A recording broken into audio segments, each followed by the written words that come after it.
Question bank practice করার সময় বেশ কিছু ইন্টারেস্টিং জিনিস খেয়াল করলাম। যে ইন্টারেস্টিং জিনিসটা আমি যখন ক্লাস নেই তখন আমি তোমাদেরকে দেখাই, যারা ক্লাস করছো তারা জানো। সেটা হচ্ছে আমি দেখলাম ভার্সিটির অ্যারাউন্ড 50-60% কোয়েশ্চেন্স অ্যাকচুয়ালি সলভই করা লাগে না। ভাই এটা কেমন কথা বললেন, সলভ না করে কিভাবে অ্যান্সার করবো? ইয়েস, ইন্টারেস্টিংলি আমি দেখলাম যে কোয়েশ্চেনের অপশনগুলোর মধ্যেই এমন কিছু ক্লু দেয়া আছে যেগুলো দিয়ে you can simply answer it. হ্যাঁ, কিছু কিছু কোয়েশ্চেনে দেখা গেল যে বড় একটা ইকুয়েশন সলভ করতে হবে, ক্যালকুলেটর ছাড়া করাটা খুবই ডিফিকাল্ট। বাট আমি যদি অপশন টেস্ট করি মিলে যাচ্ছে।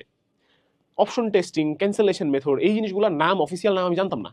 But I observe question bank করতে করতে যে এইভাবে তো করা যায় ভাই, এবং এটা একমাত্র এই কারণে হয়েছে কারণ আমি প্রচুর পরিমাণে কোয়েশ্চেন ব্যাংক প্র্যাকটিস করছি। That's it. ওকে, সো তখন আমি দেখলাম যে আচ্ছা ক্যালকুলেটর ছাড়া তো এত ডিফিকাল্ট কিছু না, এমন কিছু আসে না পরীক্ষায় যেটা আসলে ক্যালকুলেটর লাগে। ইন্টারেস্টিং।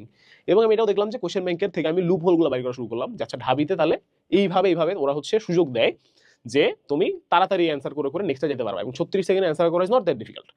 তো এরপরে আমি তখন এই জন্য আমার দেখা যেত যে ইঞ্জিনিয়ারিং গুলাতে আমার পজিশন ধরো থাকতো 1K প্লাস মাইনাস, আর ভার্সিটি গুলাতে আমার পজিশন থাকতো 200 প্লাস মাইনাস। ঠিক আছে।